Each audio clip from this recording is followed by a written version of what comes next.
If you, is this working? Hello, hello. Hello, Cynthia, is this working? Is it, hello? Is this Hello? working? Oh, it didn't have it on. I was gonna just. Oh, okay. All right. Yeah, turned on just for a second. Before we get started, there is a sign up sheet back on the side table. If you public comments for late, or if you want to sign up for the two public hearings. So if you want to get your name on the sign up sheet there, we'll start here in a couple, 3 minutes.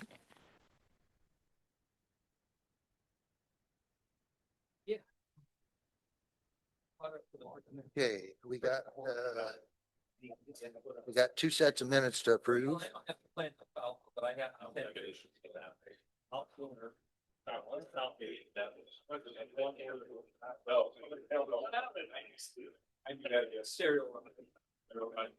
That'd be part. Maybe they'll let you go.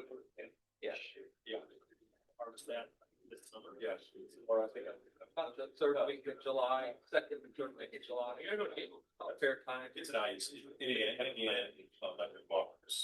Usually around September. Right. That's pretty cool place. Yeah, I think to go dormant. Like cereal. Oats will get green and fall and die and then they're done. Like the plant then about by harvest, but then some people will plant beans or something. Yeah. Now it's getting like a late season.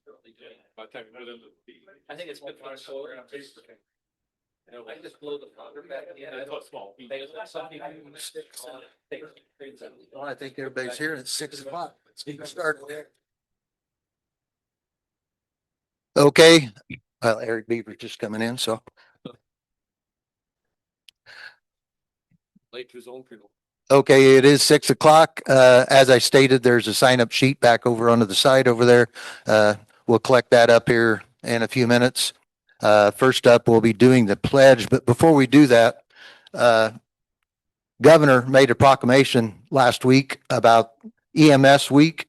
It's proclamation stating the benefits and thanks that we need to give our EMS workers. And so it states that now, therefore, Mike Braun, Governor of the State of Indiana, do hereby proclaim May 17th to the 23rd, 2026 as EMS week. Just a side note on our end of it, I know I've seen several posts on social media from the EMSs, the Keener EMS, our Jasper County one, highlighting their workers, and you ought to read those. They're really good. There's a lot of good people working in those departments. So let's think of that tonight and honor them in our thoughts. So if you'd rise with me now, we'll do the pledge. I pledge allegiance to the flag of the United States of America and to the republic which it stands, one nation, under God, indivisible, with liberty and justice for all.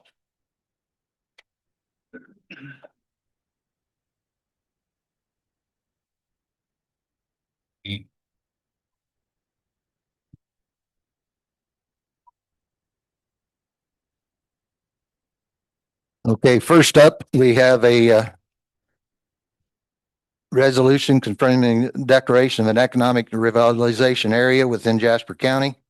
And this would be on the 330 acre parcel. Let me get the right one here. Notice of a public hearing of the County Council of Jasper County, Indiana regarding the designation of a 330 acre economic revitalization area.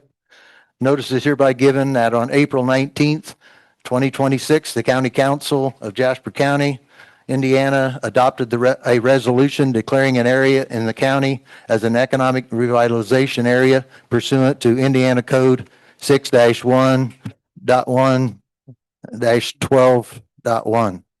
The area is generally bounded by County Road 1450 north on the north, County Road 300 on the east, County Road 1350 north on the south. and the eastern property line of the property owned by NIPSCO Indiana Public Service Company on the west. Owners of real and personal property in the area making applications subsequently approved by a resolution of the council may receive real property tax abatements and or personal property tax abatements pursuant to applicable procedures of the act. A copy of the resolution, including a more detailed description of the area to be declared as an economic revitalization area, is available to the general public and can be inspected in the office of the Jasper County Assessor located in Suite 218 of the Jasper County Government Center, located at 115 West Washington Street, Rensselaer, Indiana. A public hearing shall be held on Tuesday, May 19th at 6 o'clock local time at the Jasper County Annex Building, 910 South Sparling Avenue, Rensselaer, Indiana. At the public hearing, the council will hear all remonstrance and objections from interested parties regarding the resolution. At the conclusion of the public hearing, the council may take final action determining whether the qualifications for an economic revitalization area have been met, and the council may confirm, modify and confirm, or rescind the resolution. Dated this 4th day of May 2026, Jasper County Council, Jasper County, Indiana. So at this time, I would like Sarah DeYoung to come up and say a few words before we open it up to the general public.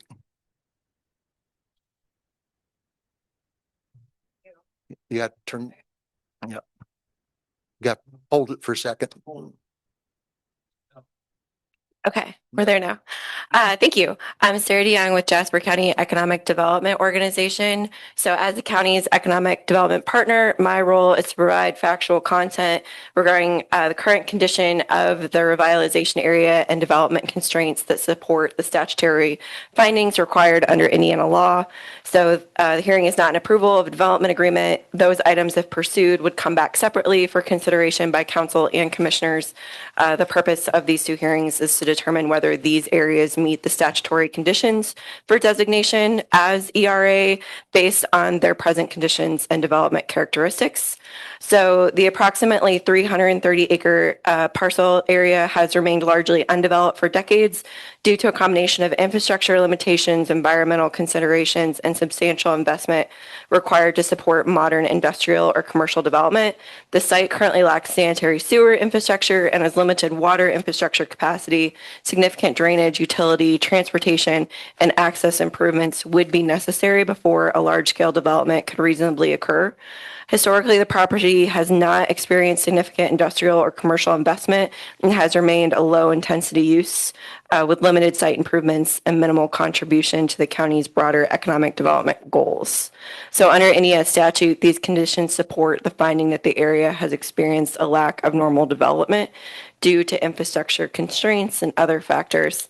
The purpose of the designation is to recognize the current conditions and preserve the county's ability to consider future economic development tools if appropriate opportunities arise. So I have similar comments to the 78-acre parcel that is for the next public hearing, but I will just provide those in written format and a copy to the auditor and to the council.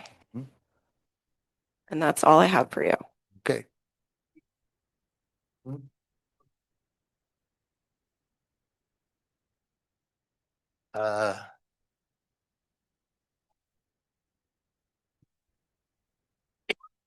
We could do comments from council before or after?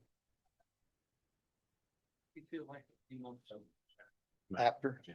Okay. We'll do any council comments after. This time I'd like to ask if there were any written remonstrance to delivered into the auditor's office. Was not? Okay. All right. We'll got the sign up sheet, and if you want to speak, be now, and if you want to wait till later at the end of public comments, if you signed up, that's also fine. First up, signed up was Barb Deardriff. Yes, we will have a 3-minute time limit on all public comments, and Councilman Arnold will be running the timer.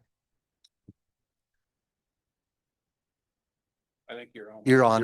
Whoops. Now you're off. Now you're off. You're off now. There you go. Turn blue. There you go. You're good now. Okay. Yeah.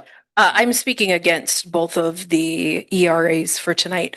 Barb Deardorff, 5298 East, 1350 North, Sampier and Kankakee Township. Last night, I sat down to write these remarks and thought, I can't believe I have to testify that Jeff Bezos doesn't deserve a tax abatement. The official reason for this hearing is creating an economic revitalization area for 408 acres in Kankakee Township. Indiana code defines an ERA as an area which has become undesirable because of a lack of development, age, obsolescence, or other factors which have impaired values or prevent a normal development of the property. This does not describe the area in question. This area has been owned by NIPSCO itself for more than 50 years and has been producing crops for more than 100. The Jasper County government website says a tax abatement is technically referred to as an economic revitalization deduction. So that's why we're here tonight, to see if the county will give a tax abatement to NIPSCO, who recently locked out their employees, our friends and neighbors, and Amazon, which is owned by the fourth richest person in the world. While other counties in this state are instituting moratoria on data centers and enacting ordinances to protect residents from groundwater shortages, air pollution, noise pollution, and light pollution, this county has not. If this ERA is enacted, the properties will no longer pay their obligated taxes. The county is also making this unilateral decision affecting Kankakee Valley Schools, the Jasper County Public Library, and Kankakee Township, who do not get a vote tonight. If this passes, those entities won't be receiving property tax revenue from these valuable properties.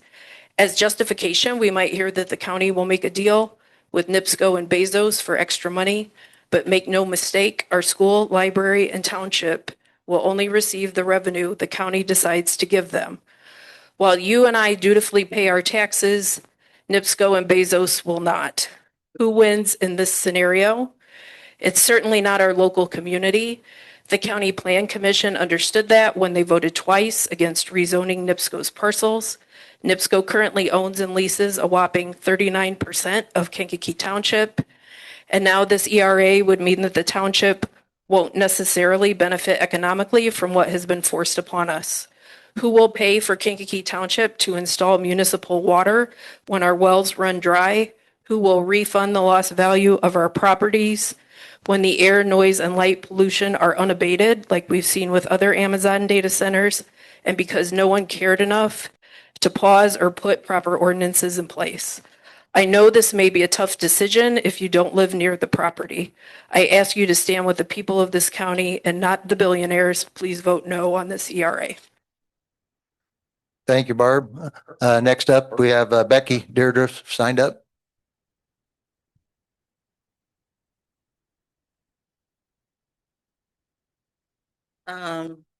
Becky Deardorff, 13951 North 500 East, Sampier, Indiana 46374. Also Jasper County, Kankakee Township. I just looked up, I wondered why this area needed to be revitalized. Revitalization is the deliberate process of restoring vitality, economic health, or cultural significance to something that has declined. I'm not sure how agricultural land can decline.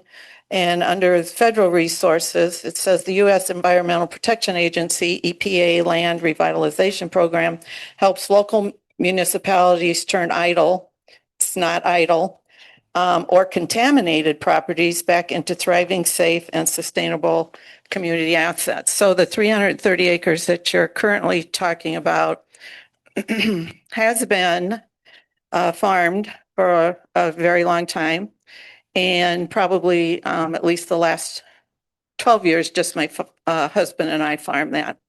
So we did farm it in 25. It was not idle, but then that leaves contaminated. So that kind of makes me wonder if that's why it has to be revitalized. Tax abatement, giving the money to the county, an economic development program, that the money goes to the county, it doesn't go to the township, kind of leaves the whole township out. And that's where it's located, Kankakee Township. And as far as the other 78 acres, it's the same thing. We farmed it through 24. Nothing wrong with that land. And 25, then NIPSCO started getting ready for their peaker plant. And now we're into May of 26, and now they're asking for an abatement. That doesn't make sense to me. They had it all planned out. They started it before they had any permits or anything, and now they want abatement for that. And it just seems odd to me also that Amazon needs an abatement. That's it. Vote no. Thanks. Okay. Thank you, Becky. Next signed up's Jeff Bennett.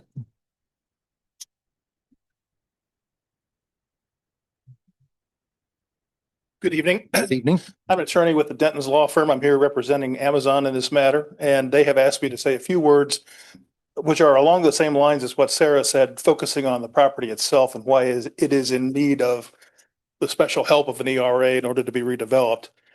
I'll be quick about it and summarize. The property suffers from a cumulative effect of several things: absence of utilities, floodplain limitations, lack of access upgrades, environmental factors, which have already been mentioned. All these separately are unusual, but you put them together and it creates a very large issue with respect to regular development.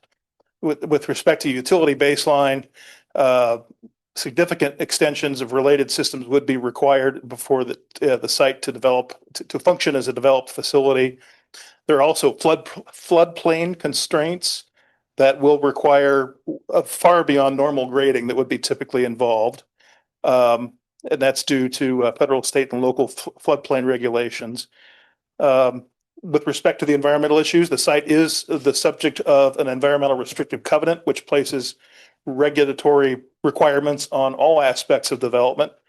And that creates a pretty substantial issue in the minds of most developers. And we would just simply also add that the site's adjacency to existing heavy industrial use makes it a logical location for industrial development. But this adjacency also significantly narrows the pool of potential end users for the properties, just because of the unique issues surrounding it. Bottom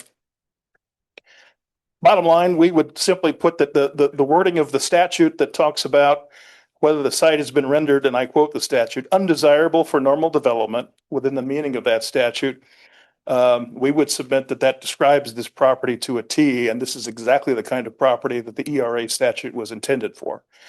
So with that in mind, we thank you for your time and your careful consideration, and respectfully ask for you to confirm the resolution for the ERA. Okay, thank you, Jeff. Next up, Mark, I'll probably butcher names up. Is it Carlo? Okay.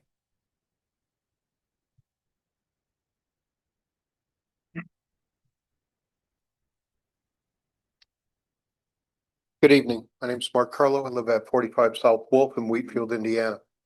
I'm very familiar with the area. My back history is I worked for the Valparaiso Water Department for over 30 years. I worked for Porter County Emergency Management for 7. In my time at the Water Department, I learned quite a few things about water and how things were happening. I prayed about how I should talk about this, and I was told, do what you do best, water. So I don't know if you know this, but in the northern part of the county, we have sand. It's basically surface water under the influence of sand. Right now, my well, when I purchased my house, 12 feet deep. Most everybody has that, no more than 20. All the other houses in the area, and that is close to Oak Heritage Trailer Park, they have the same thing. So by using this data center with the amount of water, they're going to sink a very large well. Actually, probably a couple of them. That's going to cause what's called a cone of depression. That's taken by, as water is pumped out of this area, it's going to come down exactly what it said. It's going to come down to where it's being pumped, and they're going to use it. What's going to happen is other homeowners around that area are going to lose water basically because it's being sucked down more than they can do. There is no plan for reintroducing it into the area.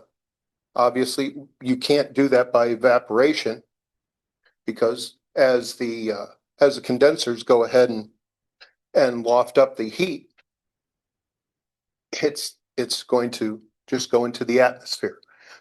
Also, that's going to negatively infect all the agricultural sprayers, watering machines throughout the area. They're going to have it. Most of them get off use the creeks in the area to do those, but those will soon dry up. Only time that we're going to have that is when is coming from the rain and it falls. So that's my biggest impact is you're going to cause probably, from my guesstimate, a 5-mile circle around that area to lose water. And that's going to make each and every one of those people very unhappy and very upset because that's all that they have. I've personally been in Wheatfield for 30 years. I know exactly what it is. I know exactly what happened when we dewatered it for the sewer. I also seen what happened when we had the dry spell a couple of years ago. Thank you. Thank you. Thank you very much, Mark. Gideon Bullock, Fair Oaks. No comments. Okay. Pierce Fisher, Wheatfield. Good evening. My name is Pierce Fisher. I live at 4176 Leroy Place in Wheatfield, Indiana. And first of all, I would like to lead with where our county officials live in reference to these proposed projects. Reen Bontrager lives on Clark Street in Rensselaer, Indiana, about 25 miles away. Ryan Hilton lives on 1000 West, about 12 miles away. Craig Standish lives on 100 East, about 15 miles away. And then on the council, Jake Mish lives in Wheatfield, about 7 miles away. Paul Norwine lives in DeMott, about 11 miles away. Gary Fritz, about 13 miles away in Rensselaer. Stephen Jordan in Rensselaer, about 26 miles away. Jason Armold in Rensselaer, about 14 miles away. Brian Moore, about 18 miles away in Rensselaer. And Scott Wallstrom in Wheatfield, about 11 miles away. This is important information when considering the impacts the projects that are under consideration for a tax payment will have on the local community. There is only one elected official between both of these bodies, Councilman Mish, that lives within 10 miles of the proposed project. I believe this demonstrates that our elected officials perceive themselves removed from the long-term effects of the construction of these projects. Here are some of these effects. Data centers across the U.S. are contaminating drinking water in the wells of citizens as well as entire municipalities. We can and should expect the same from this project. This, on top of these projects consuming millions of gallons of water, almost half the country is in a drought according to the U.S. Drought Monitor. Corpus Christi, Texas is slated to be the first U.S. city to run out of clean drinking water by early 2027. Over 50% of all power used in Indiana currently goes to data centers, and that number is expected to grow with the numerous projects proposed. The Genco project will sell power at cheaper rates to data centers, which does nothing to help the cost of the average person, many of whom are struggling with the sudden spikes of their power bills over the last year. Data centers put off massive amounts of heat, noise, and pollution. The ecosystem in our area is already fragile as it is, with less local birds and wildlife returning each year, such as the sandhill cranes. The damage this project will do to the local environment will be devastating and permanent. This is easily checkable by the other similar facilities that exist in the U.S. already, and the effects they have had on their local environments. State governments are taking over land via eminent domain in other states. Anything short of a permanent moratorium on construction of these centers in the county welcomes the theft of people's land to build them.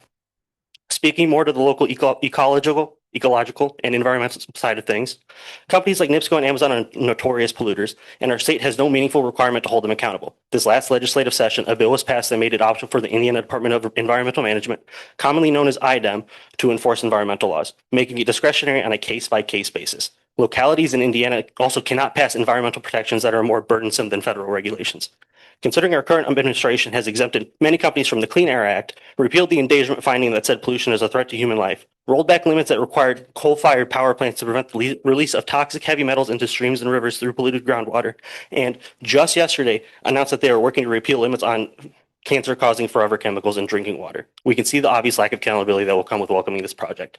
Something that is also important to mention is the fact that our local government does not have the power to hold corporations like Amazon and NIPSCO accountable, even if we did make our own rules for them to abide by. It's impossible to trust our small-time attorneys to take on a corporation of their size. These companies have infinitely more time, money, and resources than our county government. Thank you. Thank you very much, Pierce. Are there any Anybody online that you can see? Cindy? Huh? They just have to. Okay, if there's anybody online that would like to speak, you can unmute yourself and let us know. Yes. Can you hear me? State your name and address. Yeah, Michael Strauss, and I live in Keener Township. What's your address in Keener Township? I don't have to give my address. I'm sorry. But I do live in Keener Township. That's as much as I'm willing to give. I appreciate it though. Thank you. So first of all, the first thing I do want to address is that the Jasper County Sheriff's Department, and I'm bringing this up to the council because they should be aware of this. They should be aware that allowing the sheriff's department to post flagrantly defamating information about businesses that are not conducting illegal activity within our community on Facebook is ripe for lawsuits. And that should not be allowed. Somebody It's not definitely germane. should be addressing This is that. not germane. How does this pertain to this? I'm getting to the what I'm wanting to talk about here. I just wanted to address that really quick since I was on here. Yes. So pertaining to this matter, This is a public hearing on the ERA area. I that's don't think, fine. I'm trying to get to that right now. Okay. speak up so we can hear you. Okay. So I have been in the IT industry and worked with AWS as a contractor for and I've been in the IT industry in data services since 2003. And specifically with my experience in working with AWS as a contractor, I can definitely tell you that AWS is not a partner that you want in your community. It is definitely not. They have a history of using, abusing, discarding, and moving on. And that is exactly what they would plan to do here. Use, destroy, and move on. The noises that are emitted from these GPUs are going to be felt more than just within a few block radius. You're going to be able to hear that noise within miles. Those are the effects that come from the EMF waves from these GPUs and the generators and all of the assets that go along with these data centers are That's time. Thank you. Thank you. Thank you for your comments. Thank you. Anyone else online? And if you do not state your actual address, you'll not be allowed to speak. Hello, this is Marianne Malin. I'm at 9246 Aspen Court in DeMott, and I'm listening to the comments that are being made here, and I'm also against. I want you please vote no on the ERAs because it is not an undesirable area. That area is desirable for farming. That area is desirable for obviously for other wildlife and so on. So it is a desirable area, and it's obviously desirable enough that they want to build something on it. So there should not be any tax abatement. There's already a state tax abatement for data centers in general.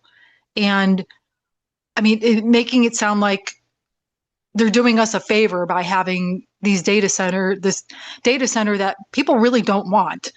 And they begged you to vote no on because it's only going to hire the main workers will be like 1,600 or whatever for that's some number of parking spaces that they want to build. There's only going to be a need for 25 to maybe maximum 30 employees there once it would be built. So this is not even a benefit to really workforce. And it's kind of along the lines of what that consultant was just saying, that they're just going to use our area, abuse it, and move on. And then we are left holding the bag and dealing with the consequences and the expenses, as well as our data being bought and sold and used against us. So please vote no on the CRA, and it is possible to reverse the approval for the data center. It can be reversed, and I highly suggest that be on the next agenda. Thank you. Thank you for your comments. Anyone else online?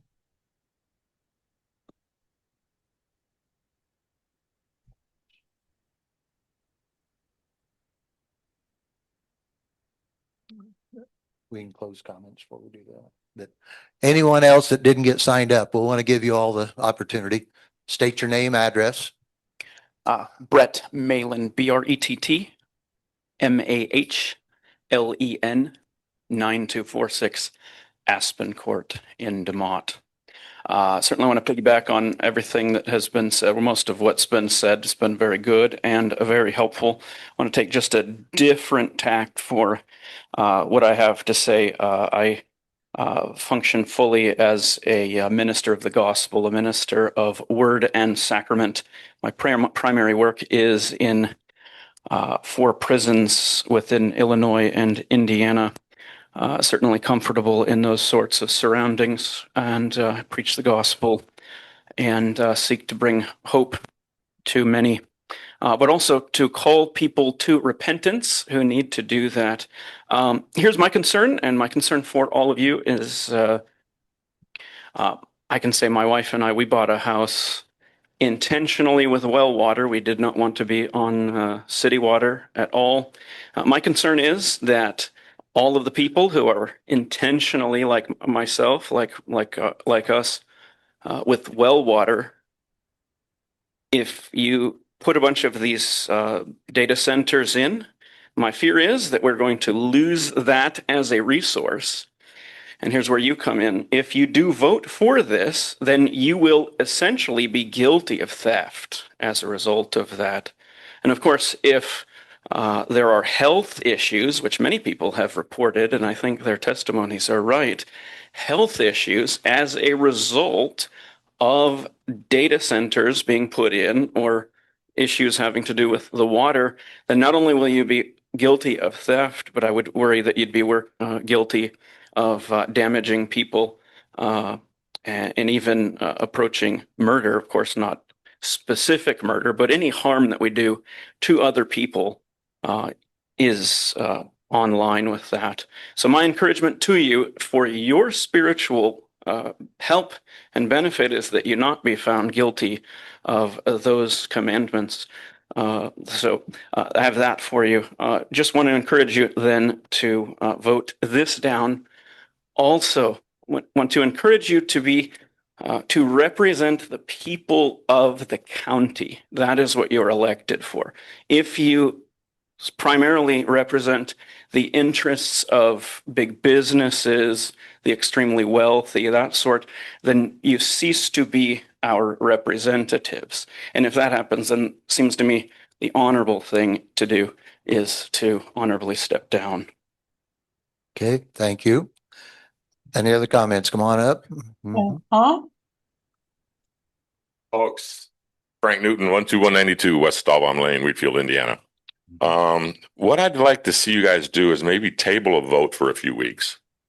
I'm under the impression that through some investigative work from some of our other elected servants, they found some very questionable language in some of the contract work for abatements and RDA stuff.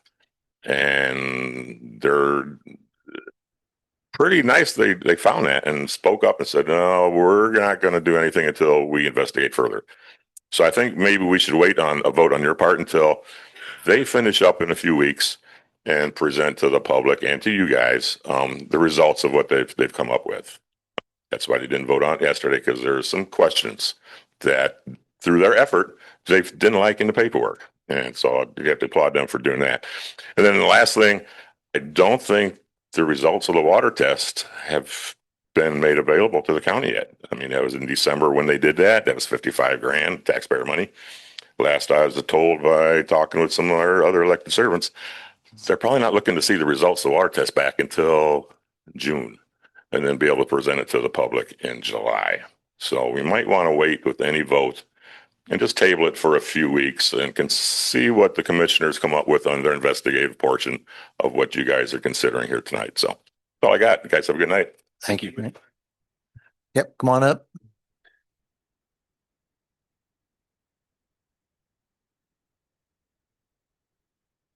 Stacy Kurtelak, 3901 Still Meadow Drive in Wheatfield.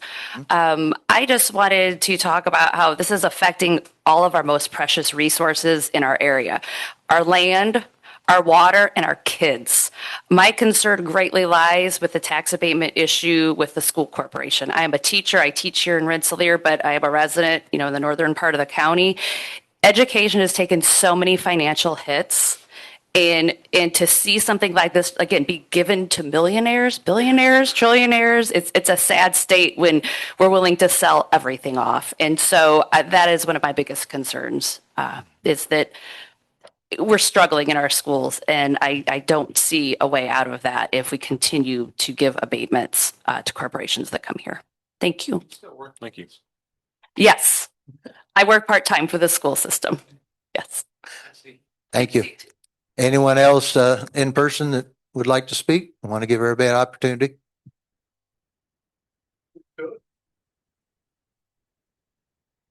Got no problem with this now. Greg Fisher, 4176 Leroy Place, lived here since 2002. Looked into a lot of things, looked into the council. I'd ask first, are you guys members living in the county at this time? Okay, as you're all aware, we know the one that at least that has in the past not lived in the council or in the county while he was on the council. As far as this Amazon thing goes, everybody's talked about the water that's going to come up, the water that's going to disappear. But what people don't talk about is where the money flows. Tax abatements in this county go to C.S.T, right? And, I mean, C.S.T makes money off the tax abatements, 3% to be exact, according to the code that the council has agreed to pay to C.S.T for tax abatements. A lot of the members of the board on C.S.T are from this county council, the commissioners, NIPSCO, all the companies around here. So there's a big incentive from C.S.T to make it work for the abatements. And that's not a financially good thing for the county, but it works out great for the businesses. So the Amazon thing right now, if we base it on what we've said in the past from this county, oh, well, we'll get sued if we don't approve it. That's not true. They might attempt to, but if you can put a moratorium on it, there's nothing that they can say about that. Nothing says that if they meet all the criteria that they filled out the documentation that they need to be approved. Also, the Amazon lawyer back there conveniently pointed out just one simple part of the statute for the ERA that this area fits. Left out the other parts that it doesn't. So we need to not be succumbing to the fact that he says the big word, oh, it fits this one, but doesn't fit the other. So if it doesn't fit all, it doesn't fit any. It's that simple. It takes on everything or it takes on nothing. You need to you want to worry about being sued? Look at everybody in the county that'll be holding you accountable for their value of land, for the loss of water, for the environmental impacts that we've already spoken of. We've talked about the birds, the livestock, the animals that are disappearing, solar fields pushing everything out, Amazon data. We've already got in the United States over 5,000 data centers. We've got in the United States more than any other country has in their country. Ask yourselves, why do we need another data center in the US? Is it for the flock cameras? Is it for data? Is it for tracking you and I? Or is it for any other information purpose? What is the purpose of this? Who's getting the money? Where's the money going? And why do we need it? We don't. It's that simple. We need to get rid of it. And we need to put a moratorium on it permanently. NIPSCO having their say in it, starting on everything early, indicates they believe you'll pass it. We need to start showing them. I'm sorry this time. Well, that's okay. Thank you. You got the point. Any other in-person comments? Any other online comments?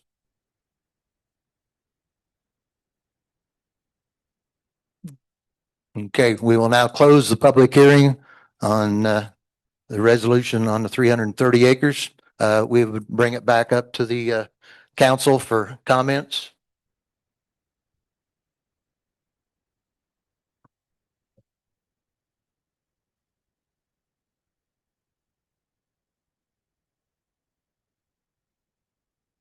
Been a lot of comments about water. I would like to invite Green Bontrager to the microphone to share what he knows at this point, what the commissioners know about water, the water study that was discussed, and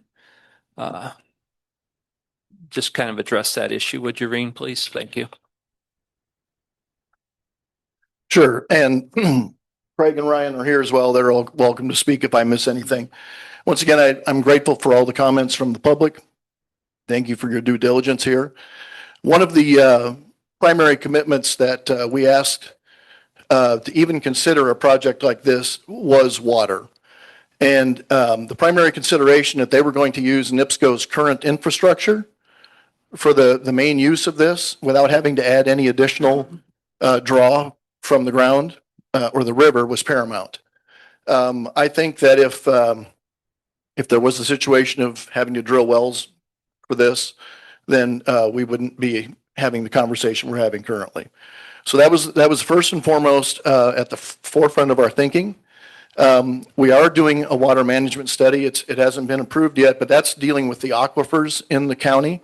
And we're hoping to have that information to help us steer and navigate to or from or away from future developments. We don't want to be putting developments where it doesn't fit. So the fact that they're going to draw from NIPSCO's current infrastructure that's been in place for decades was a big step for me. And I guess I can let Craig and Ryan speak to that as they desire. But that was the point. They won't be drawing down well water for the cooling. And I understand there's some assumptions here, but some of the numbers that they told us that they would use for the evaporative cooling throughout the year would be 8 million gallons for the year, not a week, not a day. They will have to abide by the permits that come from the state when it comes to water usage, and that's part of the language that Commissioner Standish helped to make sure was in the agreement, is that we would get regular reports regarding what the water use is, and they're subject to whatever the penalties are that are listed from that permit. Have I said that correctly, Craig?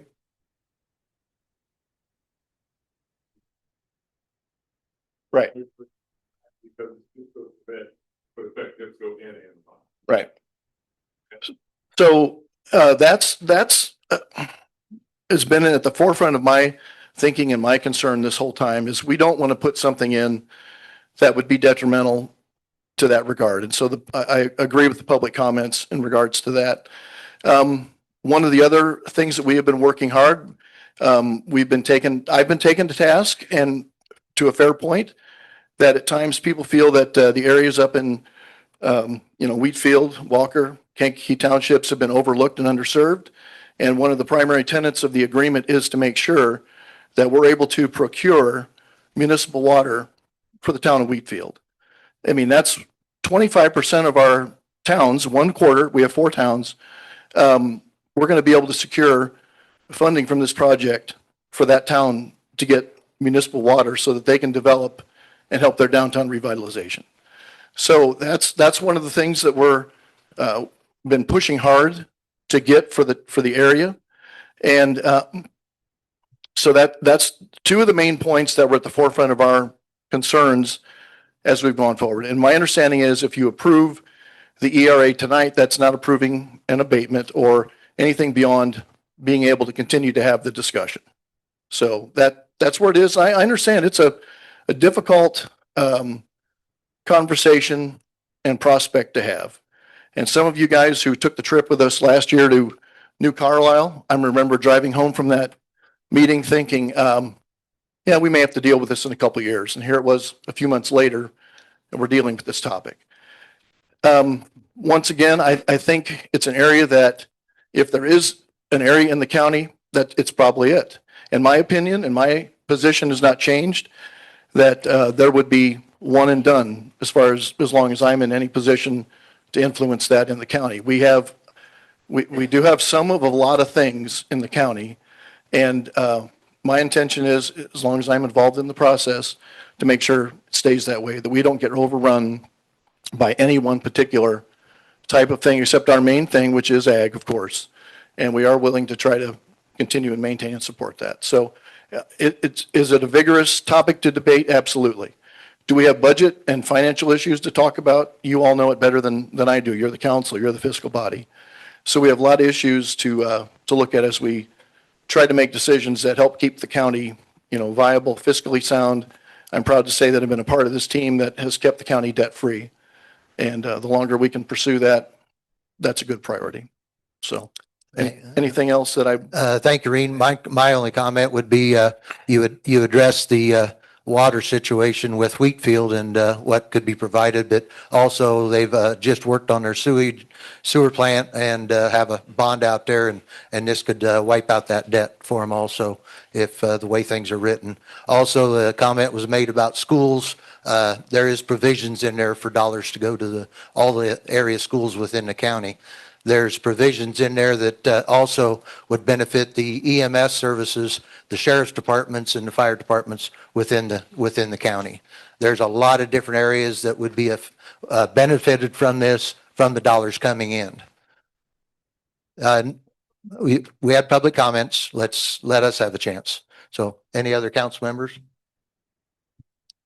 No, I think, understanding, I understand it's very complicated, right? But abatements are, it's not about the property tax. It's about the business personal property. So there's a difference, I think, and we've talked about it, that I think it would be a good thing if we can get some of that information out as well about what exactly is this? How does it affect the tax base, different things?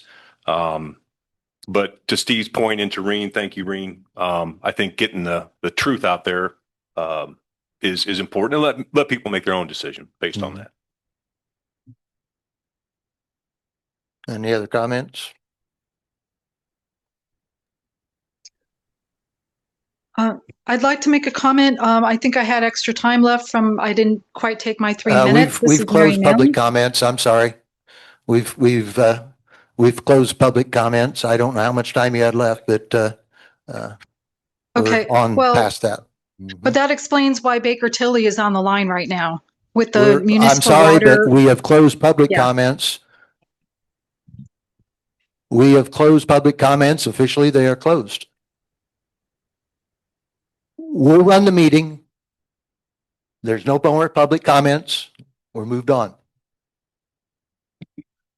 Any other comments from the council members?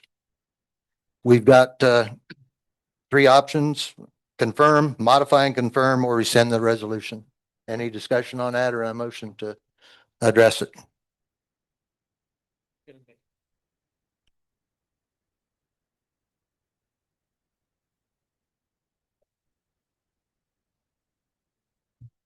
We have thought this thing through. It's not an easy decision for us. You understand?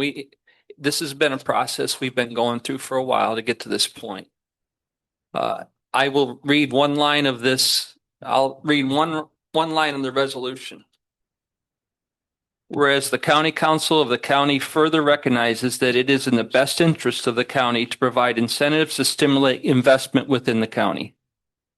If this goes through, we'll sign off on this, and we are going to put our stamp on this, and we'll stand behind that. We believe that this is in the best interest of the county. And we've heard you, and we've heard others for many, many months.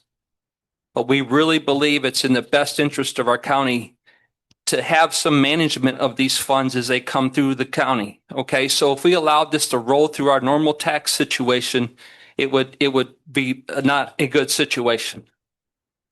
We need to have some control of the funds as they come into this county, and this puts us in control of the funds. It has met the statutory requirements. So now we're going to put it to a vote unless anyone else has any more comments. Was that a motion to approve? That's a motion to approve. We have a second. I'll second. Okay, Jason seconded. Any other discussion on it? All in favor in the motion to confirm the economic revitalization area? Say aye. Aye. All opposed? Motion carried. Is that for both or just 330? That's just the one, the first one. Next up on the agenda, we have two resolutions that are pertaining to the property tax and the enterprise information technology exemptions. As stated yesterday in the commissioners meeting, there's some language when you got of a complex document such as this with so many working parts of it. There's some wording that needs to be addressed on their part of it, not on these abatements, but on their part of it there. And those need to be addressed. So our recommendation at this time would be that we table these until the next meeting. Any discussion from that from any of the council members? This would be on the resolution for the real property tax abatement with Amazon data and the resolution for enterprise information technology with Amazon data. I'd make the motion to table those, Steve. Brian Moore made the motion to table. Support. Jacob seconded. Any other discussion? All in favor, say aye. Aye. All opposed? Those two are tabled until the next meeting. Okay, next up, we have a public hearing on the 78-acre economic revitalization area. And I should read this also. So, notice of the public hearing of the County Council of Jasper County, Indiana regarding the designation of 78-acre economic revitalization area. Notice hereby given that on April 19th, the County Council of Jasper County, Indiana adopted a resolution declaring that area in the county as an economic revitalization area pursuant to Indiana Code 6-1.1-12.1. The area is generally bound by County Roads 1450 north on the north, former County Road 250 east, which is vacated on the east, and the northern boundary of the parcel owned by NIPSCO on the south. The eastern property line of property owned by NIPSCO on the west, and is most of the northern half of county tax parcel number 006-00322-03, approximately 78 acres in size. Owners of real and personal property in the area making application subsequently approved by a resolution of the county may receive real property tax abatement and or personal property tax abatement pursuant to applicable procedures of the act. A copy of the resolution, including a more detailed description of the area to be declared as an economic revitalization area, is available to the general public and can be inspected in the office of the Jasper County Assessor located in Suite 218 of the Jasper County Government Center, located at 115 West Washington Street, Rensselaer, Indiana. A public hearing shall be held on Tuesday, May 19th at 6 o'clock local time at the Jasper County Annex Building, 910 South Sparling Avenue, Rensselaer, Indiana. At the public hearing, the council will hear all remonstrance and objections from the interested parties regarding the resolution. At the conclusion of the public hearing, the council may take final action determining whether the qualifications for an economic revitalization area have been met, and the council may confirm, modify, and confirm or rescind the resolution. Dated this 4th day of May 2026. County Council of Jasper County, Indiana. Also, would note there that Sarah's written comments that was stated in the first one will be also kept with these. And let's see here.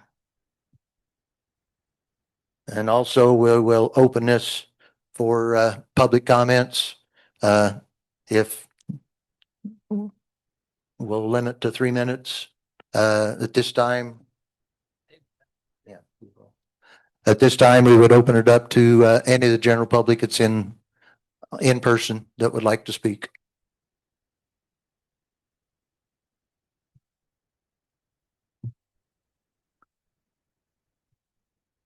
Okay, Becky. Address and everything again. Yeah. we know, we got you down on record. Becky Deirdriff. Okay.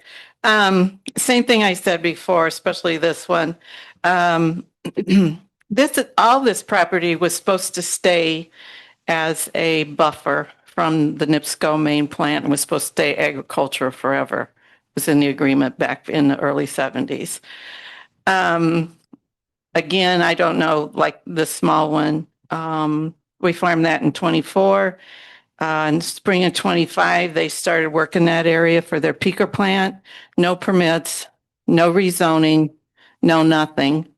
And I was just, why give them a revitalization area and especially the tax abatement? I don't see that for NIPSCO. Thanks. Thank you. Anyone else in-person comments?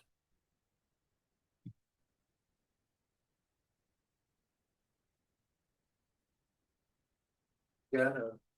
Just state your name. Mark Carlo again. Mhm. Once again, I understand that this is going to come under the same thing, and I'm going to do the same thing. With the other comment of the water being provided by NIPSCO, I was on the transformer fire several years ago that happened at that plant. I was on the response crew. It's amazing that during that time, NIPSCO didn't have enough water in their wells to use our fire equipment.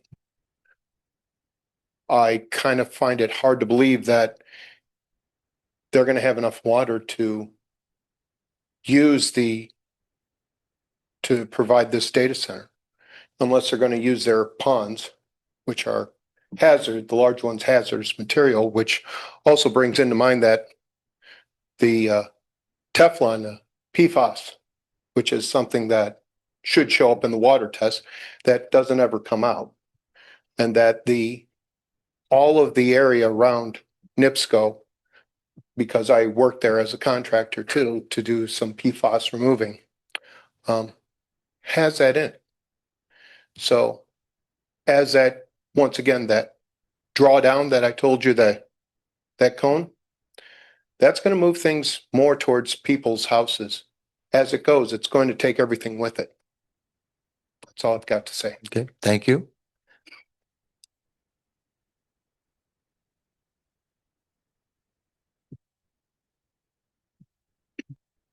Barb Deerdorf again. While I can appreciate efforts to get the town of Wheatfield municipal water, that doesn't help those of us in Kankakee Township at all and the people who don't live in the town of Wheatfield.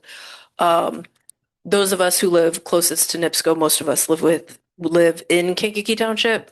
So unless we're providing municipal water for all of the area around NIPSCO, municipal water for just Wheatfield only helps the people who live in the town of Wheatfield. Thank you. Thank you for your comments. Any other in-person comments? No. I'll be quick. Let me just say briefly, small thing. I think Robert's rules, you only need a seconder if you have more than a dozen people. So just minor thing. I don't think you need a seconder in a deliberative body this small. Take that as you like. What I wanted to say is I wanted to encourage you to let you know that 3 counties in Indiana have actually decided to put a moratorium on any data centers or anything like that. And that is something that is very praiseworthy, that those 3 counties have done that. Brett, we're dealing with the 78 acres of NIPSCO. Right. Correct. Okay. Okay. We dealt with the data center parcel already. So does this have nothing to do with the data center in any way, shape, or form? No, okay. It's a separate project. I thought it was somewhat similar or overlapping. Okay, thank you. You're welcome. Thank you. Thank you. Any other public comments? Any online comments? We'll get you on. Just let me see if there's anybody online. Yes. State your name and address. This is Michael Strauss again. Just a real quick comment. Name, address, please. McIntyre versus Ohio Board of Elections says it says anonymous What's free he say? speech is protected, sir. I don't Did even he- have my Did he name. give an address? Be grateful for that. Can't say Kenner If, Township. if you're not going to give an address, we're not going to listen to you. So if you're not going to listen to me, that's a violation of the First Amendment, sir. Hey, just a sec, Cindy, mute him. I'll mute myself. That is fine. Yeah, if you but won't give us an I'll address, do you're not that going to give after I comments. speak. I'll do that after I speak.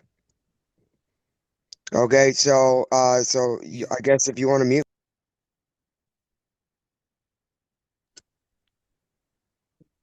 Okay, any other online comments? You just won a lawsuit. Have a good day. If you won't give us an address that we can verify later on, we're not going to listen to your comments. Already ruled McIntyre versus Ohio Please, Board of anonymous speech. just mute them all.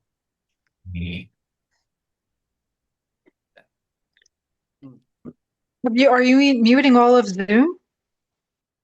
If you would like to give comment and want to unmute yourself, state your name and address, and we will listen to you. Okay, this is Marianne Malin. I'm at 9246 Aspen Court, here in DeMont. And I also wanted to comment on this because I'm pretty sure this is for the parking lot, right? The 78 No, acres? no, this is for the peaker plant where the 78 acres, the peaker plant is going on. Now the peaker plant, won't that also need water? They will be working under their current IDEM regulations with the amount. But truthfully, I'm going to quit speaking and let you speak, and we'll have comments at the end of the public comments. So let her have time. Okay, well, that's one of the questions that I was thinking to be answered. Because if the peaker unit is already going to require water, and then a data center is also going to require water, and I realize that was already discussed, but there needs to be, I mean, that's a lot of water. Like this is crazy. And that's why we have Baker Tilly on the line, because Baker Tilly offers the sewer and municipal water and sewer consulting. And so they're looking at this like dollar signs because they have a contract with the iedc.in.gov to conduct these consultations, right? Which I wonder if they're double dipping, because we also paid for a consultation within here in Jasper County, several, like about $30,000 for that consultation, which NIPSCO said they would cover, which out of their kindness of their heart, which I'm sure. But there does need to be more recognition. We need that water analysis. Like you cannot make these decisions based upon not having the water analysis results. Like, please stop it. Just stop. Like it just like this. There's too much of a rush on it. It just needs to be. There needs to be more thought put into this. Especially given the view of an ERA. I mean that.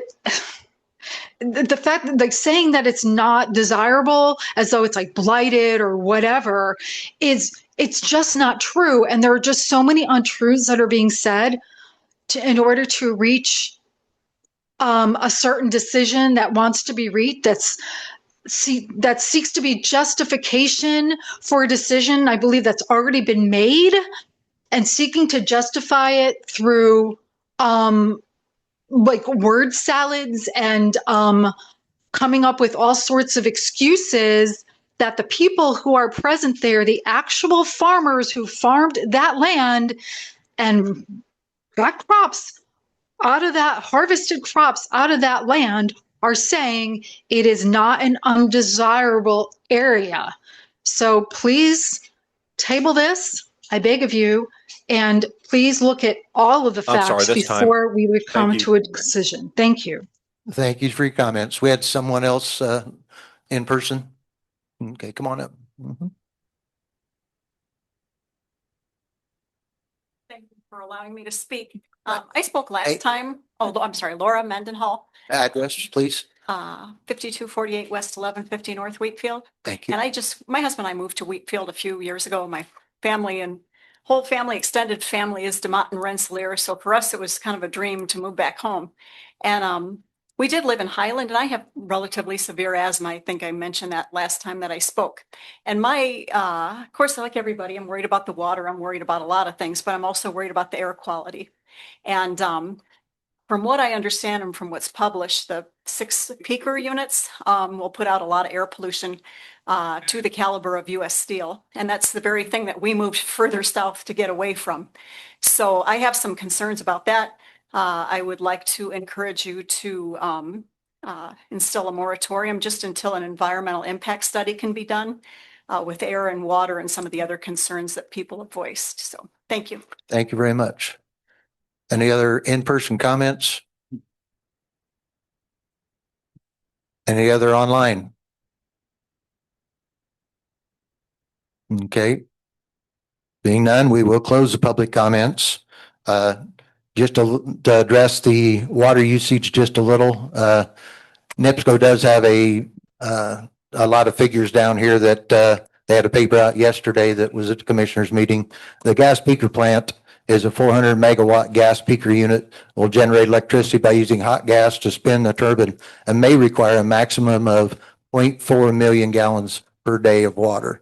The permitted by DNR right now for the NIPSCO facilities, overall is river water withdrawal is permitted up to 68.5 million gallons per day. And that's been in place since they built the coal plant. So will be well below that. They'll have the data center usage on there. The 3 combined facilities, when they get completely done, will be below the permitted DNR that's controlled by the state. So there's good information if a person finds some paperwork they've got there. Any other comments from the council members? I just want to address, I think there is some confusion around the projects, so I think that merits some clarification. So, we have the peaker units is 400 megawatts. That is supporting the grid that's powering your home and mine and everyone else's. Then we already dealt with the data center, and then there is NIPSCO's put out there about the combined cycle plant. And so that is a third project that is completely separate from things we're discussing tonight. And so this, and Steve kind of addressed it, but these peaker units are largely direct fire and not a big water user in that case. We also, everything that's run through under this NIPSCO water permit is surface water, and it's not well water. And so that's different than the water study that's been commissioned by the commissioners. That's looking at groundwater and aquifers and countywide, and it really won't address the surface water and the river water flows and those things. So those are, while they are related, but they're, that study is not going to look at the surface water in the Kankakee River system. So just want to say that. Okay, thank you, Jake. Any other comments? Would entertain a motion to confirm, modify and confirm or rescind the resolution. I'd make a motion to confirm the resolution as presented. Jason moved. Do we have a second? I'll second it. Brian seconded. Any other discussion? All in favor, say aye. Aye. All opposed? Motion carried. Okay, next up on the agenda is the resolution declaring a tax abatement for NIPSCO on the parcel we just discussed.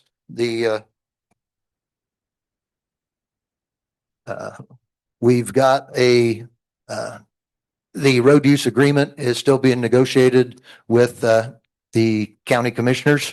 So at suggestion from our discussion between everyone, I would recommend that this get tabled until our next meeting, until the road use agreement is finalized, so we don't have to go back and look at that.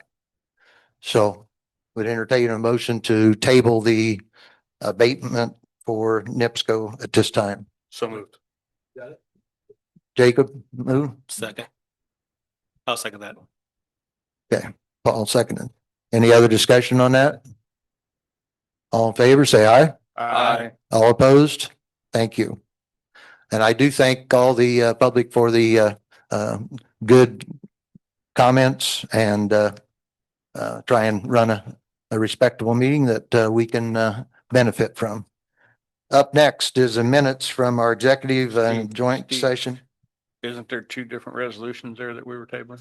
No, that was the first one. We did the resolution on that We did the ERA. economic development revitalization Oh, area, you're right. I'm sorry. but there's just one on the there. So Sorry. we're ready for the minutes for the executive joint session from 4:15. Everyone had a chance to see the minutes? I'll make the motion to approve them. Okay. Paul made a motion to approve. Do we have a second? I'll second. Okay, Jason seconded. Any other discussion? All in favor, say aye. Aye. All opposed? Minutes are approved. Next up are the minutes for our regular meeting from 4/21/26. Any additions or corrections to those minutes?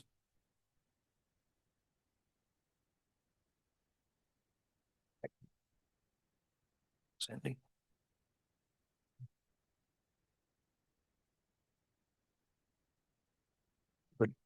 Okay. Scott made the motion. Is there a second? I'll second. Okay. Either one. Jason got it. Okay. All in favor, say aye. Aye. All opposed? Minutes are approved from the regular meeting.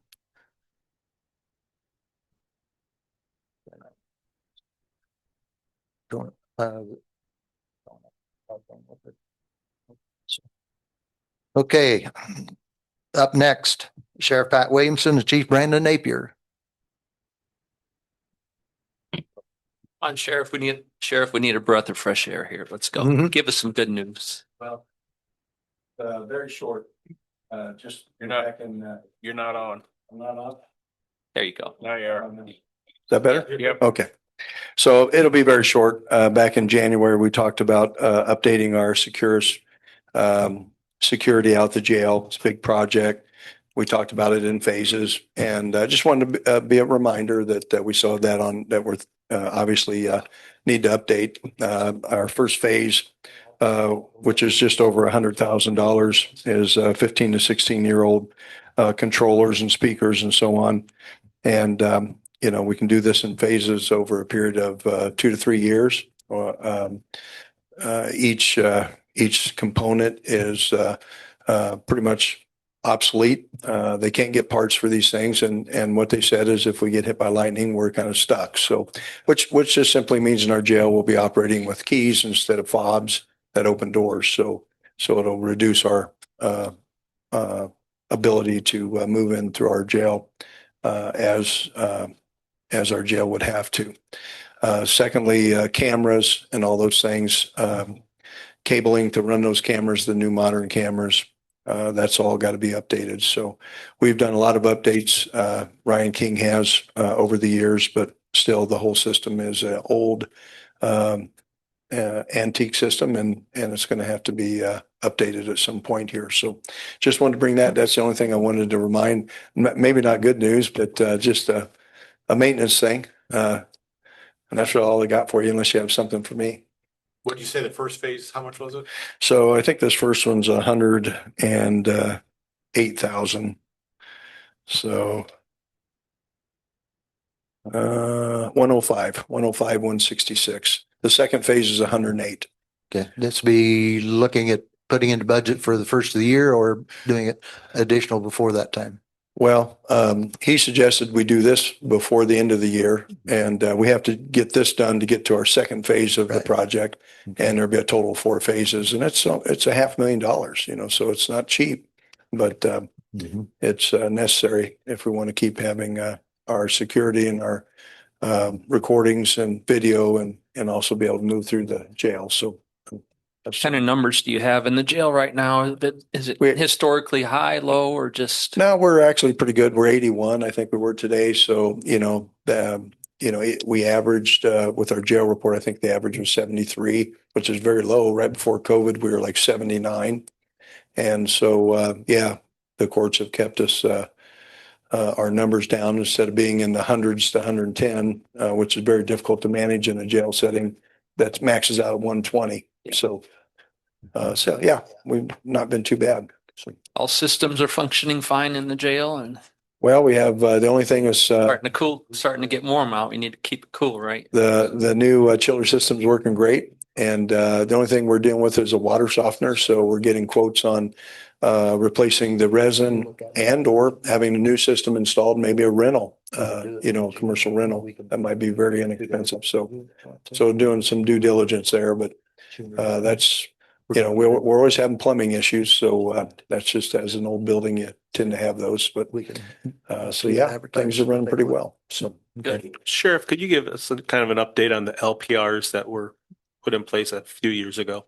Does it just seem like we've had less issues since it's gone in? Obviously, there's a time when people are stealing cars off our roads and the truck stops were having problems, and I haven't heard as much of that. I'm not saying it's not. So we located all our LPRs along the interstate, which is where we get a lot of traffic off the interstate and major crime. So these things have been very instrumental in solving robberies. We use them in investigations continually. Very, very important. LPRs are under fire right now for constitutional challenges because their plates are in the public. People still feel they have the right to not have their plate followed through an LPR camera system that extends all across the country. And so that's under litigation. But our LPRs are just knocking it out of the park. We, of course, Rensselaer has 2 at 114. We have 1 at 14. We have 2 at 10 and 2 down on 24. They're invaluable. I mean, we get a lot of major crimes and theft rings that come off from the north end, south end, that we're able to go back and follow vehicles and identify them and who owns them, and leads really good leads for investigations. So wouldn't trade it for anything. It's one of the more valuable tools that we've ever invested in. So, and we still have the dairy still investing in it. They pay for one. Rensselaer pays for one. And we've added that into budget, $7,500 a year, and then we cover the rest with our money. So, but very good investment, just so you know. Thank you. Yep. Thanks, Sheriff. You're welcome. Thanks, Sheriff. We'll take a look at your first phase and discuss before the June or July meeting here. Okay. On it. Thank you very much. Thank you. Thank you. Coroner's not here. Is he online? Yes, I am. Okay. You got 3 minutes. For each section, I should be done in an hour. Just wanted to kind of touch base on what the sheriff just said. I'm at a conference in Indianapolis, and the cameras were quite well used and facilitated a gentleman from over by Randolph County who had a Scott. Hang on, Andy. We're gonna try and turn you up a little bit. We're having trouble hearing you. Oh, if I get a little closer, is that better? Try again there. How about now? Can you hear me now? That's better. Okay. I just want to touch base on what the sheriff was just talking about. I'm in a meeting at a conference in Indianapolis, and a gentleman from Randolph County escoffed with several $100,000 of people's money, and the cameras caught him about 2 miles before he got into Canada. So he was extradited back to Randolph County. So just wanted to kudos to the sheriff for getting those up, because they tracked him all the way through Indiana, Pennsylvania, Ohio, and got him up in just about into Canada. So they're well worth what we spend for them to bring back people to justice. You all know I text you all whenever we have something. We're at the 35 calls for the year. And so we're just holding our own. We did have a meeting. We got to get another meeting scheduled, and hopefully we can get Councilman Mish there for the next one, maybe get something done after planting season's end, so we can sit down and do some more discussions. So that's about all I got to say at the moment. Okay, thank you. Anybody have any questions for Andy? Thank you very much, Andy. Yep. Thanks, Andy. Okay, up next, SBA, Shauna Roberts.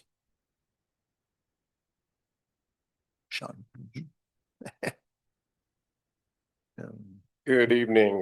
My colleague Shauna Roberts wasn't able to make it today. With your permission, I'd like to speak in her place. Thank you very much. My name is Jason Ross, Public Affairs Specialist with the U.S. Small Business Administration's Office of Disaster Recovery and Resilience. On April 8th, your governor requested an agency declaration for the severe storms and tornadoes that took place on March 10th and 11th. On April 9th, we approved that declaration and got to work. With that declaration approval, Jasper County became eligible for all of our disaster recovery loan programs. What we do is, in fact, loans. We do not do grants. We always tell people that if you could get a grant, we recommend that you do so. Talk to your insurance, talk to everybody you can. But when it gets to a point that you need to borrow money to assist you in your disaster recovery efforts, you're going to be hard pressed to find a bank that's going to give you better terms than what we will. The entities that are eligible for these loans are businesses of all sizes, private nonprofit organizations, as well as homeowners and renters. In fact, a large majority of the disaster recovery funds that we disperse go to homeowners and renters. The limit amounts for businesses for physical damage, as well as the economic injury disaster loan, and for nonprofits is $2 million. The business physical damage loan can be used to cover and repair and replace inventory, equipment, machinery, property itself. The economic injury disaster loan is essentially a working capital loan designed to keep the doors open and the lights on until they can return to pre-disaster revenue. Payroll, pre-existing agreements that they essentially just overhead that they have to pay in order to maintain their operations. Homeowners can borrow up to $500,000. This can be used for repairing the home. It can be used for refinancing. It can be used for relocating in some cases. Homeowners and renters can borrow up to $100,000 for their personal property to include their car if necessary. The interest rates for a nonprofit organization is 3.625. Businesses can be as low as 4%. Homeowners and renters are as low as 2.875%. These loans, many of them can be drawn out to as much as 30 years if necessary. The first year is completely deferred. There are no payments due. It is at 0% for the first year, adding nothing to your principal. The use case scenario for this is we tell you do not wait for your insurance. You can borrow the money from us, begin your recovery process immediately, and use that entire year to make sure that you do get every dollar that's owed to you from your insurance. And a lot of other would be if you had lost your car, you might not have the credit necessary to get a second car loan. The bank, in many cases, may not give you any grace and may expect you to continue making that payment, but you can't get to work. So you can borrow money from us to buy a new car until that gets resolved. These are the kind of things that the program is designed to allow for people to get over. The recovery process with it, in many cases, can be more daunting and arduous than the event itself. There is another aspect that we do called the mitigation increase. This is pretty popular in areas with that are prone to tornadoes. You can get an increase of up to 20% of the verifiable estimated damages, not the amount that you borrowed. So if you had $100,000 of damage, you may have only borrowed $10,000 to cover your deductible, but you can add another $20,000, being 20% of that damage, for the purposes of mitigation, strengthen the structure. You are less likely to find yourself in this situation again. You do not have to mitigate the same type of disaster. You can do flooding, you can do fireproofing, you can add a storm shelter. But you have to take out a loan to get that 20% of that damage. That's being verified. All right. If there are any questions from anybody who would like to begin the process, you can reach us online at 1-800-659-2955. by calling us that number, or you can reach us online at sba.gov/disaster. The deadline to apply for the physical damages loans is June 8th this year. The deadline for the economic injury disaster loan is actually not until January 11th. So we do that because we know many businesses don't even realize they were impacted, because you don't require physical damage in order to be eligible for that loan. There'd just be the customer base that was impacted, and maybe a couple quarters down the road before you realize that it actually was an issue. A little bit of an update on where we stand. Yeah, his mic's not. As of yesterday. So. Got to change your battery. No, I'm just laughing. Mhm. Before we start. They have to switch the mic maybe, huh? Okay. Thank you. A little bit of update on where we are so far. Of the entire declaration, there has been a total offered amount of $807,100. Jasper County alone has been offered $334,200. That is not an amount that has been dispersed. It is an amount that has been offered. Like I said, you do not have to take the loan if it is offered to you. If you have a plan A, you have a plan B, we recommend that you apply anyway. Just put it in your back pocket. And that way, if plan A or plan B doesn't work, you already have a plan C.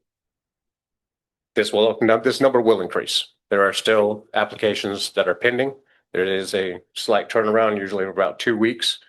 We've just received some recently. We will continue to receive more. Other than that, I appreciate your time. Unless you guys have any questions for me, that's all I have. Any questions? Where are you based out of? Me personally?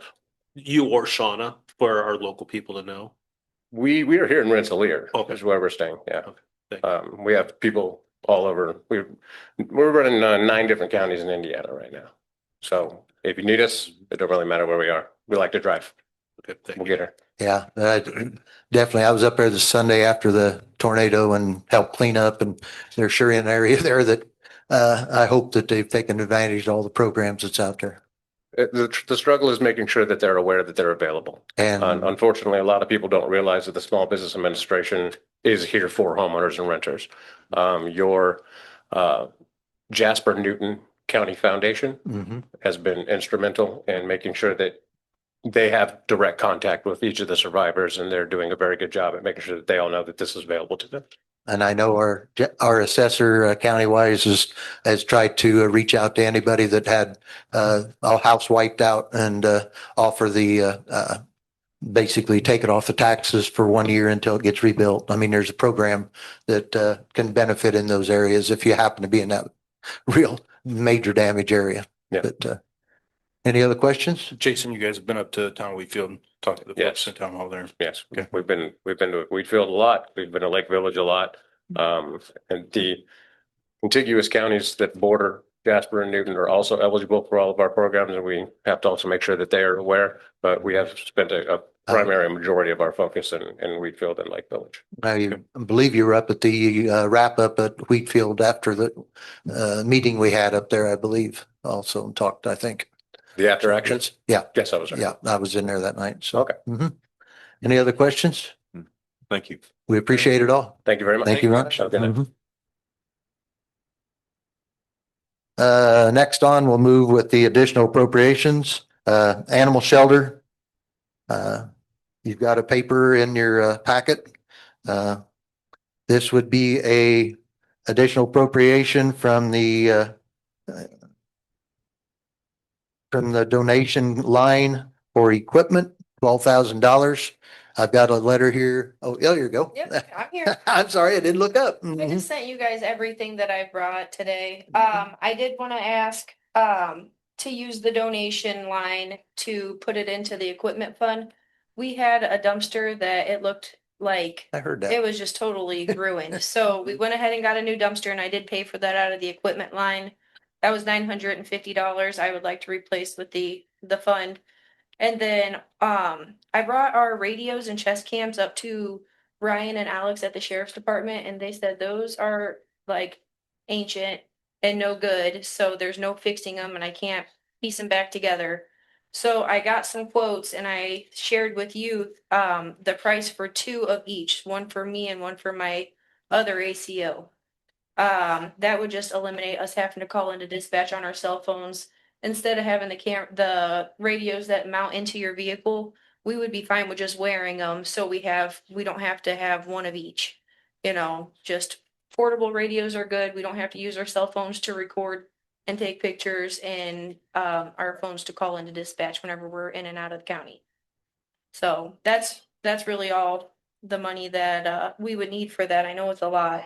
But I did want to say that just starting from January till now, we've already brought in $14,409. So I think I could replace a lot of that money by the end of the year if you allow me to use it for chest cams and radios and a dumpster.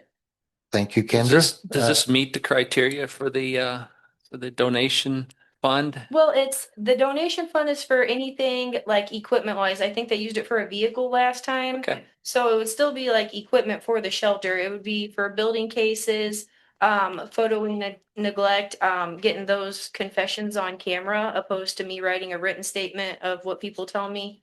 It would just be nice to have them recorded, because sometimes people talk and then they change their mind. Yeah, so the fund's got like 28,000 in there right now, so it's not gonna deplete the fund. No. It's less than half, so. Yeah, and like I said, I'm pretty confident with the money that I've been getting in this year, I can boost that back up pretty quick. And then I know last year we ended the year with 348 animals going through the shelter. Just at the start of this year alone, we're at 154.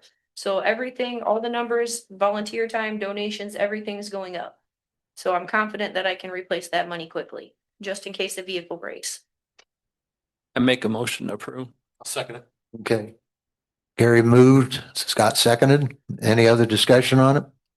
This would be for an additional from the let's see here, right? Order. Donations. 40005. Right, and deposited in the equipment. Is the equipment in a? The equipment's, yeah. It- That's the 4102400005. 400. Right? Okay, just making sure we got everything right. Hmm?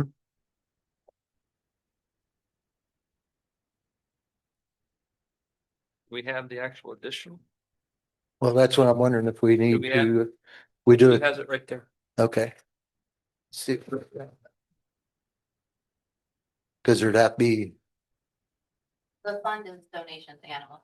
so that it's staying in, it's just going to an additional line item. Okay, that's what I wanted to make sure we were all under donations, animal shelter, and it's additional for the equipment. Yeah, just moving it around a little. Right.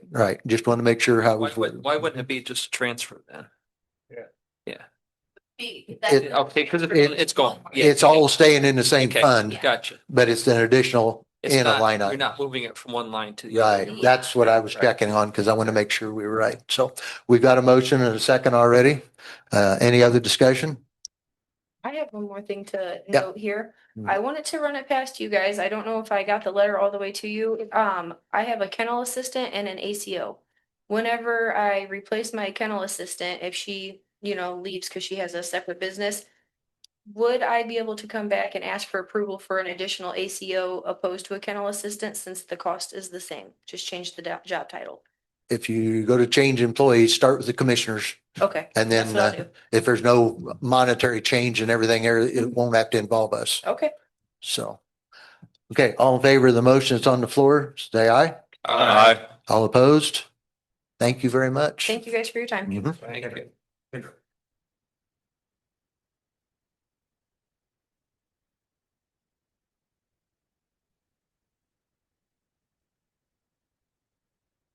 Okay, next up on the back page, rainy day fund, capital projects, being an additional $163,500. We talked, last month, we had discussion on the work on the courthouse. We've got a line item with our capital in our cum cap development. That fund is, it's got appropriated, but the fund is a little short right now. So, there'll be settlement coming in June for that fund. But until that time frame, we need to give Craig the leeway here to get the project that he's got in front of us, looking on the landscape wall, and $163,500, and it would be out of the rainy day fund. Anything you'd like to add to that? No, if you haven't been up there, most of the retention wall work is done, over 3/4 of it, between the cleaning, the repairs made to some of the blocks, and then the caulking between the blocks. The only thing that hasn't been done yet is the blocks are getting replaced. We're waiting on those two. They obviously had to order them and get them cut to be delivered and replace them then. They're working on cleaning the courthouse now. Second, third floor down, they've got the south side cleaned, and we're working on the west side yesterday. Obviously weather stopped them from finishing the whole day there, but once they get all the way around third floor down, they'll bring in the additional man lift, the larger man lifts, they can get clear to the clock tower and start their washing down, and that's when they'll start the tuck point repairs at the same time too, as well as the window sealing and cleaning all the way down. So, yeah, the 163.5 will get us the invoice paid for the wall that we should see here in the 1st of June. And then the additional 2 other quotes that'll come in as the process gets along. The discussion between myself and the provider was to have an invoice in June and then have the final invoice in July. So we space out over 3 months. Which the settlement should be in, and it's already appropriated under courthouse repairs. Okay. Enough appropriated, but not in there right at the moment. Sure. So that would put the ball back in the commissioner's hands to oversee that part of it. So, any questions for Craig? Would entertain a motion to make a additional rainy day for capital projects of $163,500. 3 million. Around a little over 3 million in the rainy day fund right now. I mean, you add the investments, it's 5.4 million. So Oh yeah. it's a solid fund. Correct. Yep. So I'll make the motion. okay, Paul moved. I support. Gary seconded. Any other discussion? All in favor, say aye. Aye. All opposed, motion carried. Thank you. Thank you, Craig. Next up, we've got budget reductions. We're going to look at the first category, motor vehicle highway. Diana's got our auditor's got a letter for explanation on here, but basically. Yeah. Oh, there you go. I got to learn to look Yeah, up. yeah, exactly. So this is basically just for me to balance my budget. Yeah. You know, from what was appropriated to what I actually received from the state. Right. When we look at budgets every July, for a lot of years, we tried to nitpick them down, and we don't know what's going to come from the state Right. on these 2 funds. And once we do, they sit down and go over it and figure out what they got to reduce it to and stay within the budgets. Yep. So any questions for Ed on that? I mean, those totals, I'll take the money if you get it to me. I think we're going to approve this one pretty quickly. Ed. Right. I knew you would. I'll make a motion to approve this one. Perfect. So we're I gonna got lump the them floor. all together as one, Yeah. right? Yeah. Okay. I'd second it. Going to do just the one on one category here, Yes. and then we'll do the 1173 next. Yeah. Okay. This is all of them under the 1176 category we're discussing. It's a total of $1,138,185. 128. 28. 128, 189. I did pretty good without them. Okay. Just looking for I only missed it by 10,000. Don't worry. We don't let him handle it. Somebody. Ed'll be back here next week wanting $10,000. Right. Where'd it go? Okay. So, $1,128,100. Did you make that motion? I made the motion. Okay, Gary moved and Brian seconded. All in favor, say aye. Aye. All opposed. Budget is reduced. Next up is the MVH 1173, 500,000. Is that a reduction? That's another reduction.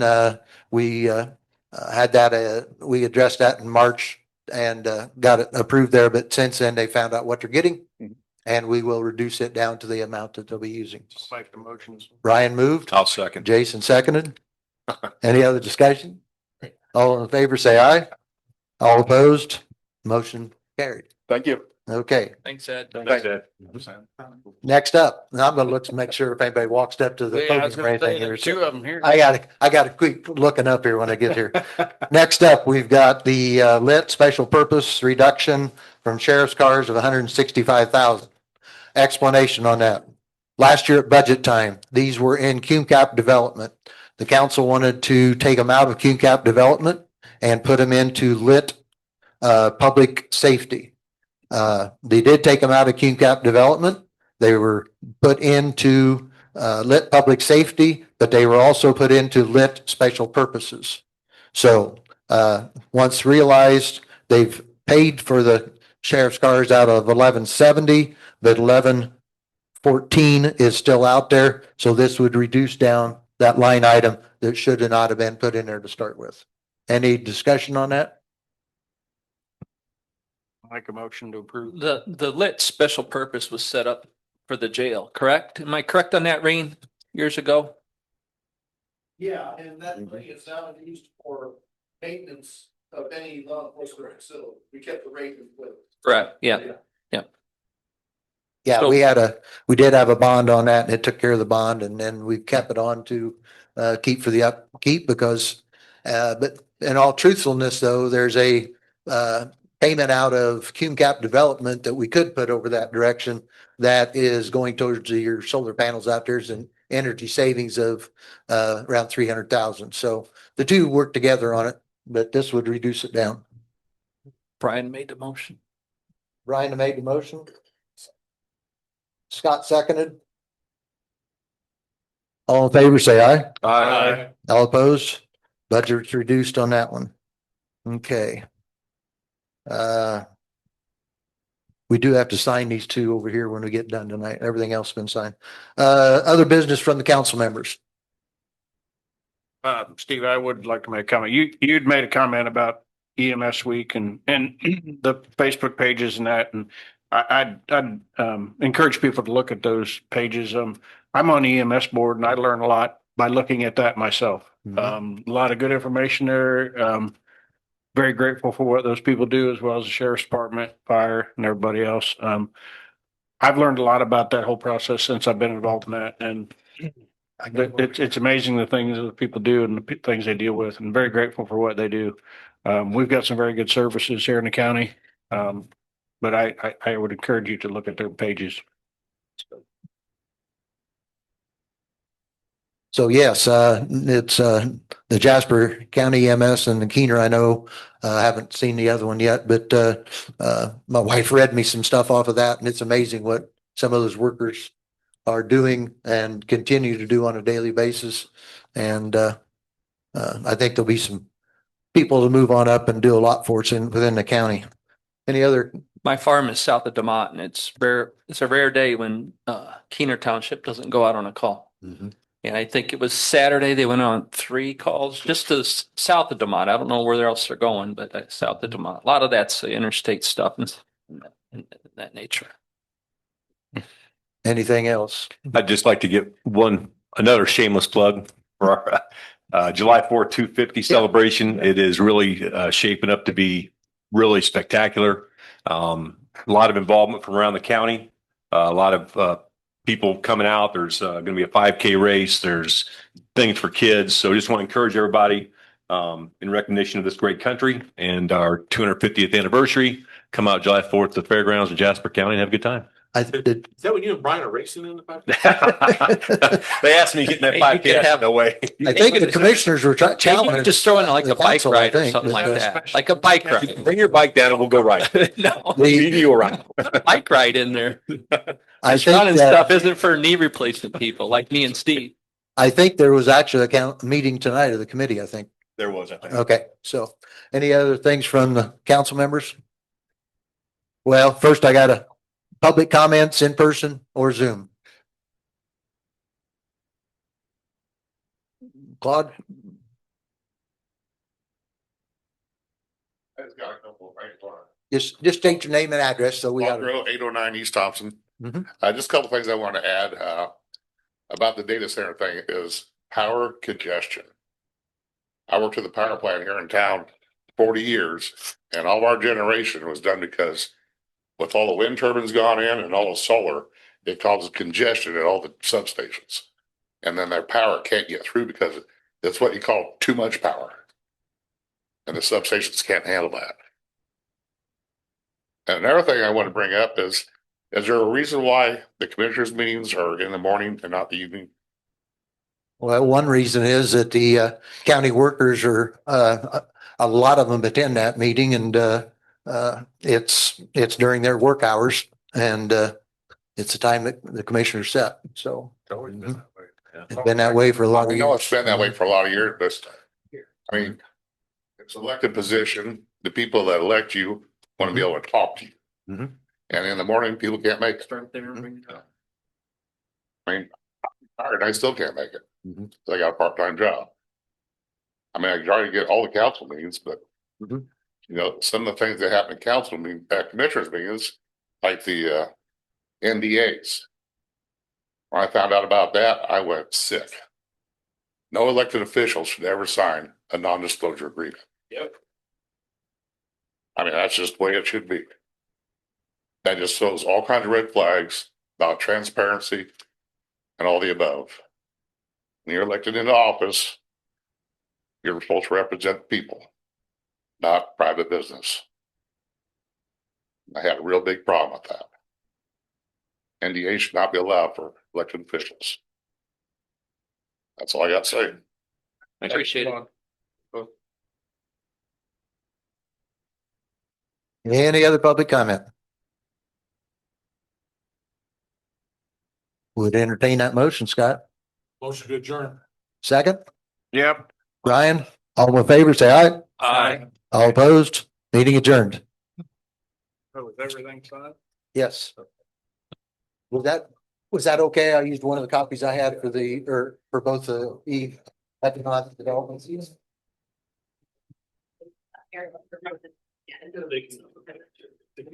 Yeah, I used one of them for each and signed them. So, yep. Yeah, I'm fine.